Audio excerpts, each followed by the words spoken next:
What do we mean by historic aircraft? We mean World War II fighters like the Mark V Spitfire of the fighter collection owned by Stephen Gray in England. This aeroplane is a real original. The engine has been restored and the airframe overhauled many times, but it's still the same aircraft and has never been crashed, damaged or rebuilt. Stephen Gray is like the British equivalent of Jean Salis. He's devoted his life's work to keeping warbirds flying. I've been coming to La Ferté-Alais for about 25 years and have made many friends here. You see so many wonderful aircraft and witness the huge enthusiasm of the French for the era of aviation. They're passionate about it, and I think that's marvelous. When I was a child, I saw my father and my uncles go off to war, and that stayed with me. Maybe I caught the bug as a baby, I don't know. But I've always been keen on flying. I flew jet fighters for a while, but this is much more interesting, because you have that special ingredient, the propeller.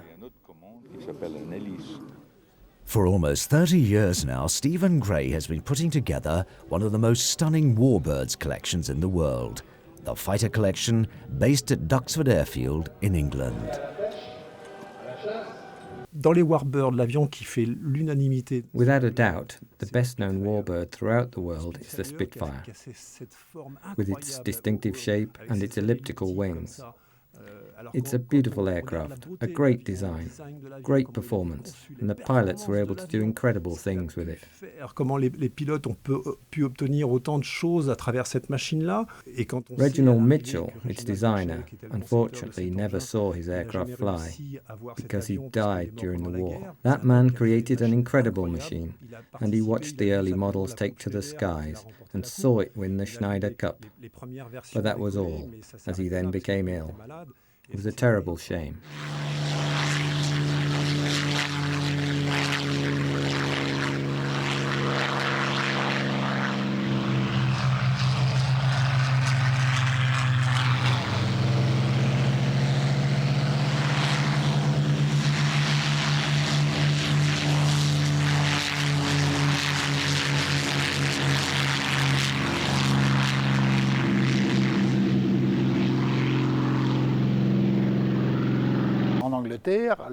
In Britain, the Spitfire has become a legend. I think there must be about 200 or so left, maybe more. Why? Firstly, because Britain was never occupied by the Germans, who pretty much destroyed everything. And secondly, because of the British spirit and the spirit of the Spitfire, which pretty much saved Britain from a German invasion. This legendary aircraft therefore remained in the hands of the military and later on civilians, and that's why there are still so many around today. You know, there are a number of aircraft in Britain which are not allowed to be sold to foreign buyers, to go and fly in other countries, because they're considered part of Britain's heritage.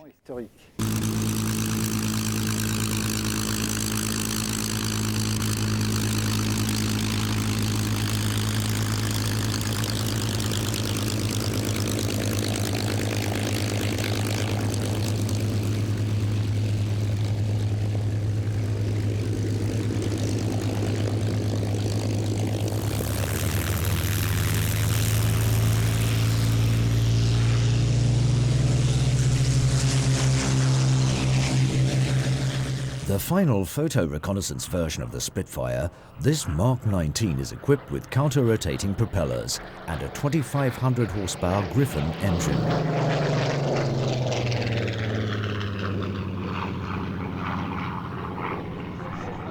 It belongs to Christophe Jacquard and is the only genuine Spitfire based in France to this day. There were about 20 versions of the Spitfire over a very short period, similar to the Messerschmitt 109, as the engine power and the airframes were being constantly upgraded in a sort of continual competition. The 109s used to shoot down nearly all the Spitfires, up to the point where they suddenly came up against the Mark 9, which is where things really changed. In aerial combat, the Messerschmitt really had a very tough opponent in the Mark 9. Un adversaire très très coriace qui était le Mark 9.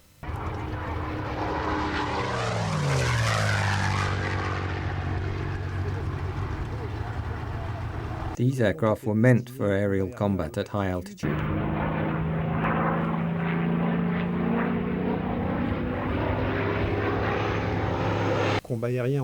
For aerial combat at low altitude, there was a version of the Mark IX called the CW, which stands for cut wings, and which was capable of performing very tight turns at low altitude. And there, in one go, you had a whole generation of amazing Spitfires. Compared with the number of Spitfires made during the Second World War, the number that remains today is very small. And those still flying, largely thanks to Stephen Gray and a few other British and American enthusiasts, are even rarer. As for the show at La Ferté, when we get a Spitfire to come, it's always a great occasion.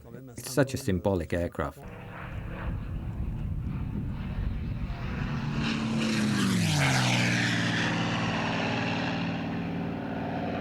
In the Royal Air Force, there was a particular procedure whereby a flag was flown while the Spitfires were lining up. When the flag was brought down, that was the signal to go. This is a type of occasion we try to repeat at La Ferté-Alais.